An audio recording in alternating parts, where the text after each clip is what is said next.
Hey guys, welcome back to our channel go for agriculture. आज के lecture में हम प्रॉफिट का रिमाइनिंग थियरीज देखने वाले। हमें पता है थियरीज में टोटल 7 थियरीज हैं। फर्स्ट है मार्जिनल प्रोडक्टिविटी, सेकंड है अनसर्टेनिटी, इसके बाद है रिस्क फैक्टर। ये 3 theories we already covered in a previous lecture, मतलब लेक्चर 29 में। इस लेक्चर में will be discussing the remaining 4 theories. These 4 theories है rent theory, wage, dynamic and innovation theory. ये 4 थियरीज इतना इंपॉर्टेंट नहीं है, even I am giving you the lecture on this because if you know about this theories it will be of a good use. ठीक है, let's start with the rent theory of profit. ये rent theory of profit का दूसरा नाम है walkers theory of profit. इसे हमें पता चल रहा है कि इसका इनोवेटर या इसका प्रोफाउंडर है एफ.ए. वॉकर।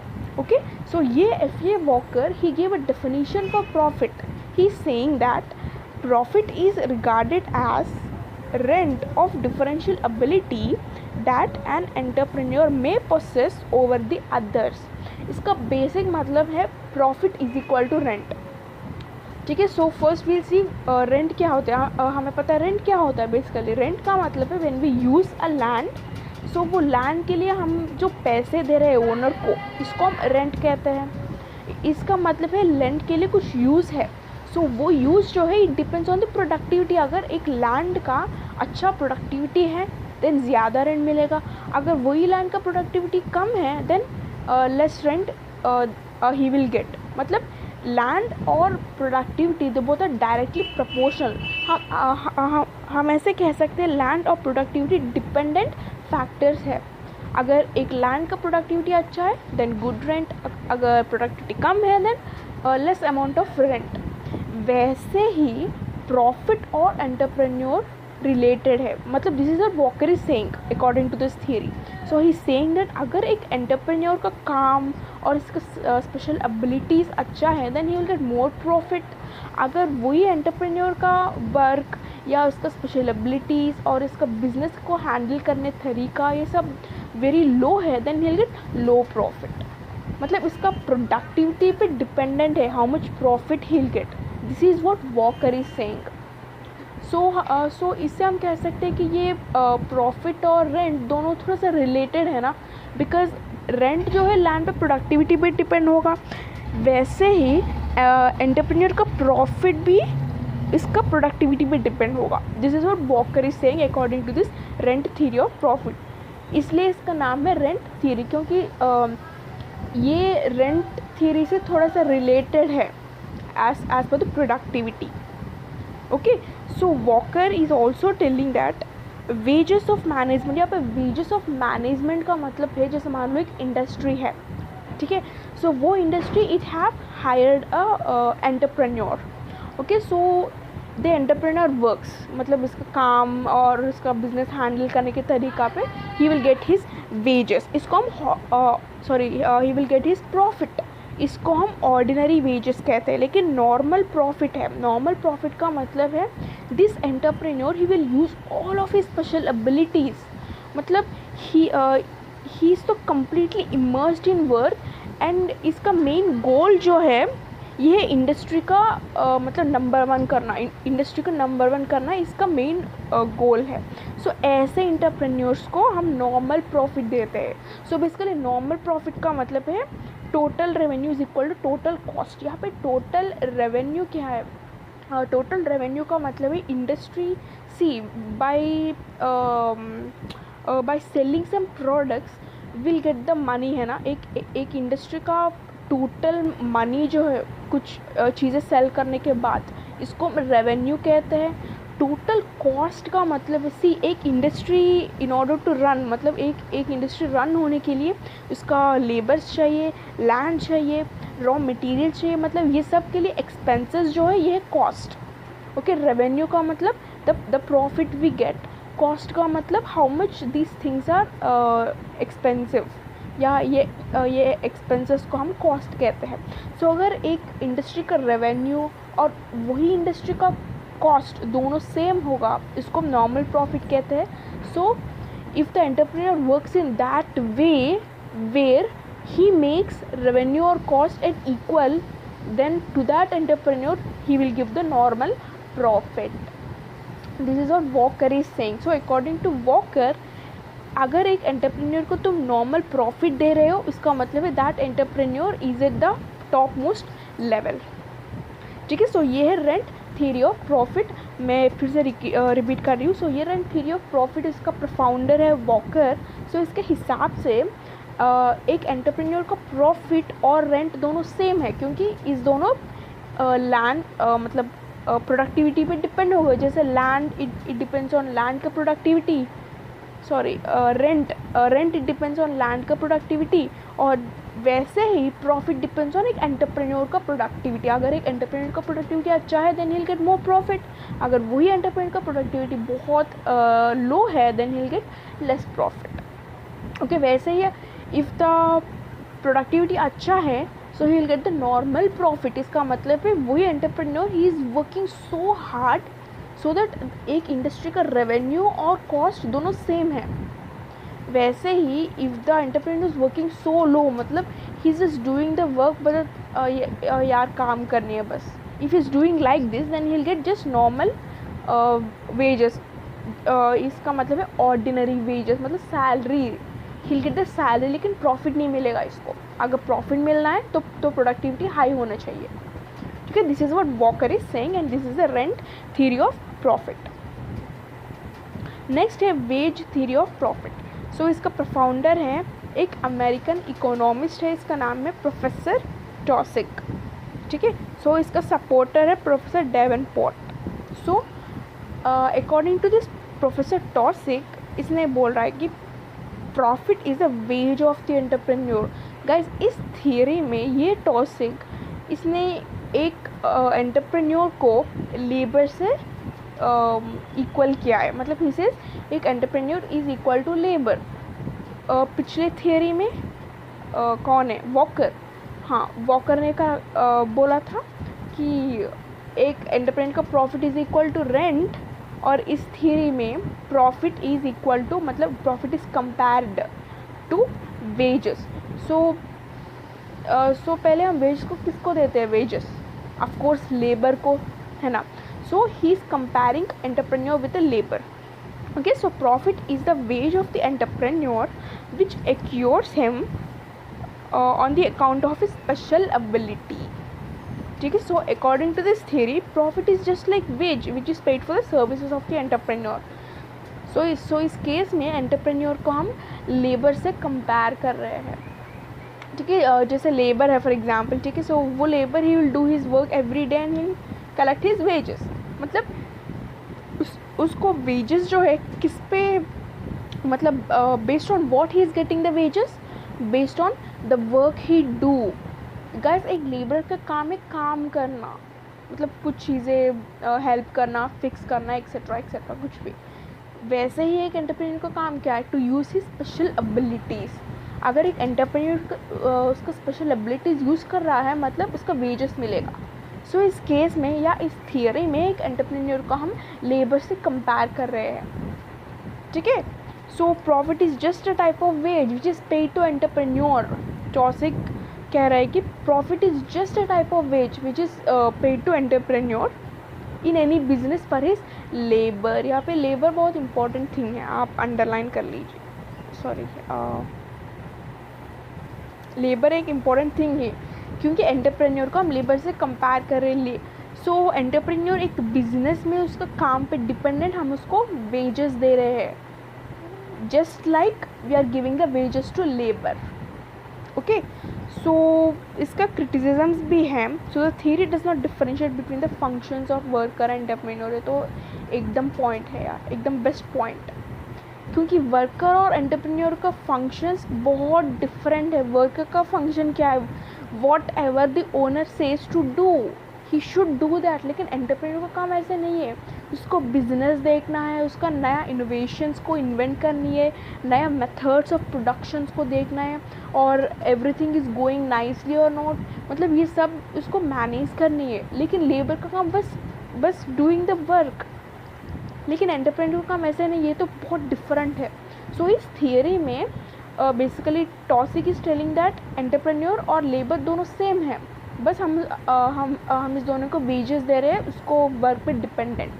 लेकिन इस थ्योरी में दे फॉरगॉट या they did not differentiate the work या functions they do in the particular industry. ये एक क्रिटिसिज्म है। दूसरा है वेज इज़ ऑलवेज पॉजिटिव लेकिन प्रॉफिट नेगेटिव भी हो सकता है। हाँ, ये तो सही बात है, क्योंकि एक इंडस्ट्री में जैसे मान लो मैं लेबर हूँ और तुम एंटरप्रेन्योर हो, ठीक है। मैं तो हर रोज़ काम करके I will get 500 rupees per day for example, मतलब ये तो पॉजिटिव है, मुझे पैसे मिल रहा है। लेकिन एंटरप्रेन्योर के लाइफ में ऐसा नहीं होगा, they can be negative profit also. अगर एक इंडस्ट्री का रेवेन्यू जनरेट नहीं हो रहे, सब लॉसेस में है, देन उसको नेगेटिव प्रॉफिट मिलेगा। लेकिन लेबर के केस में ऐसे नहीं होगा, how much work he do he will get that money, वो तो ठीक है। लेकिन एंटरप्रेन्योर के लिए कभी कभी नेगेटिव प्रॉफिट भी होगा, ठीक है। सो ये है सेकंड क्रिटिसिज्म है। तीसरा है the theory does not explain other factors leading to emergence of profit. Other factors का मतलब क्या है? इनोवेशन, अदर नया मेथड्स इन्वेंट करना और बिजनेस को डील करना etcetera, and also changing the business pattern according to the preferences of the consumers. ये सब एक एंटरप्रेन्योर का काम है, ठीक है। Not only just using special abilities, ये सब मेथड्स भी है एक एंटरप्रेन्योर का लाइफ में। सो ये है तीसरा क्रिटिसिज्म है, ये है veg theory of profit. So ये टॉसिक ने एक एंटरप्रेन्योर को लेबर से कंपेयर किया है। जैसे एक लेबर को वेजेस मिल रहा है हर रोज़, वैसे ही एंटरप्रेन्योर को हम प्रॉफिट दे रहे हैं, बस। This is what wage theory says according to Taussig, okay. Next है dynamic theory of profit. So ये डायनेमिक थ्योरी ऑफ प्रॉफिट को हम we can also call it as Clark's dynamic theory, ठीक है। सो what J.B. Clark is telling that he says that profit arises in dynamic economy but not in static economy। यहाँ पे dynamic economy का मतलब है it's a part of economy। मतलब for example एक industry है, ठीक है। सो इंडस्ट्री का प्रोडक्शन अगर मैं बोलूँ guys what is the industry, और इंडस्ट्री में कौन सी प्रोसेस होंगे, कौन सी मैनेजमेंट स्ट्रैटेजीज होंगे। So what you will say they will be raw materials processing, they will be labour, they will be capital usage, they will be the business management. मतलब these all you से when I से guys एक industry का एक industry का success के पीछे what are there basically people से there will be two kinds of people। One people will say there are the hard work of the entrepreneur, good raw materials, good quality raw materials, और अच्छे processing भी है, और good management strategies of the cost। ये सब है एक success का behind work। ये है डायनेमिक इकोनॉमी। मतलब if you divide something by different things, जैसे एक इंडस्ट्री में प्रोसेसिंग और कैपिटल, लैंड, एंटरप्रेन्योर, ये सब है डायनेमिक इकोनॉमी। लेकिन स्टैटिक इकोनॉमी में they all end with conclusions. जैसे for example how did the revenue generated. See if you are the owner of the industry and I'm some other person, if I ask you how did the revenue generated, you would say yeah it's because of the profits I made, yeah it's because of the good management, बस this is what you say। ये है static economy है, तुम सीधा conclusions पे आ रहे हो। लेकिन डायनेमिक इकोनॉमी ऐसे नहीं होगा, you will include everything from starting to ending. मतलब इसके प्रोडक्शन प्रोसेस से रेवेन्यू जनरेशन तक, इसके बीच में प्रोसेस जो है ये डायनेमिक इकोनॉमी। लेकिन स्टैटिक इकोनॉमी में सिर्फ प्रॉफिट या गुड मैनेजमेंट स्ट्रैटेजीज ऐसे ही होंगे, स्टैटिक इकोनॉमी है। सो ये क्लार्क बोल रहा है profits arise in the dynamic economy only. So basically dynamic economy में कुछ जनरस चेंजेस होंगे।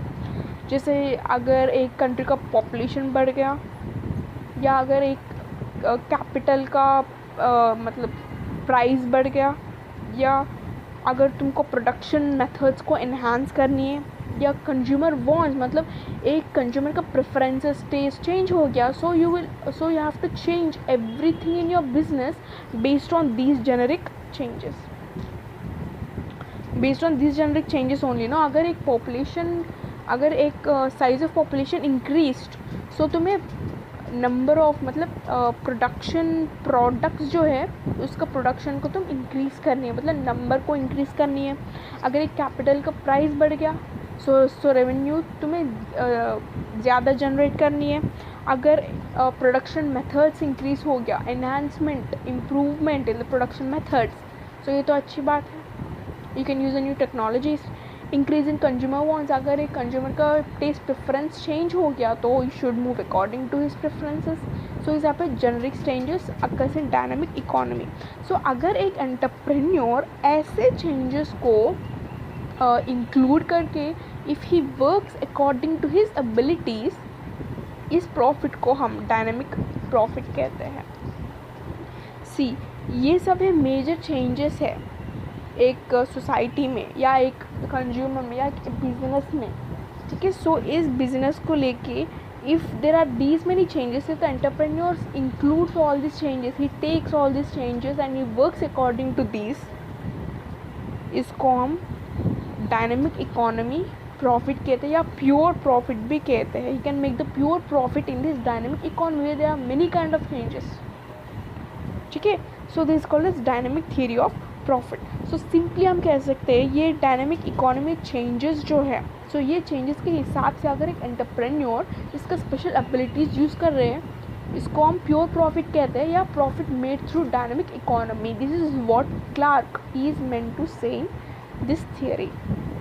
ओके, नेक्स्ट लास्ट है innovation theory of profit. So इसका प्रोफाउंडर है स्कम्पीटर्स इनोवेशन थ्योरी। सो ये स्कम्पीटर्स के हिसाब से profit can be made only by introducing innovation, only by introducing innovations in the manufacturing methods as well as processing. So इसका main theme है innovation. अगर एक इंडस्ट्री में इनोवेशन होगा, अगर एक एंटरप्रेन्योर एक नया इनोवेशन मेथड्स को इंट्रोड्यूस करेगा, तभी उसको प्रॉफिट मिलेगा। Only then he will get the profit. This is what Schumpeter is saying. So कौन से इनोवेशंस होंगे, जैसे introduction of new improved quality of good, एक अच्छे क्वालिटी ऑफ प्रोडक्ट को तुम इंट्रोड्यूस कर रहे हो, या एक नया प्रोडक्शन मेथड को इंट्रोड्यूस कर रहे हो, और some new sources of raw materials, जैसे फॉर एग्जांपल एक इंडस्ट्री एक केचप को प्रिपेयर कर रहे हैं। So from before on like before तुम टोमेटोज़ को एक मेन रॉ मटेरियल है फॉर एग्जांपल, ठीक है। सो इस बार तुम ऑर्गेनिक टोमेटोज़ को चेंज करना चाहते हो, I mean you want to shift to organic tomatoes. ये भी एक new source of raw material है, या एक नया मार्केट को तुम डेवलप करना चाहते हो, या तुम एक इंडस्ट्री को अच्छे तरीके से ऑर्गेनाइज करना चाहते हो। मतलब ये सब इम्प्रूवमेंट्स है, इम्प्रूवमेंट्स या इनोवेशंस भी हम कह सकते हैं। सो अगर तुम एक इनोवेशंस को, ये good, okay this is good, अगर तुम इनोवेशंस को इम्प्रूव करके नया इनोवेशंस को इंट्रोड्यूस कर रहे हो, सो वो चीज़ें करने से तुम्हें प्रॉफिट जो मिल रहा है या रेवेन्यू जो मिल रहा है, ये this is a profit of the entrepreneur. This is what Schumpeter innovation says.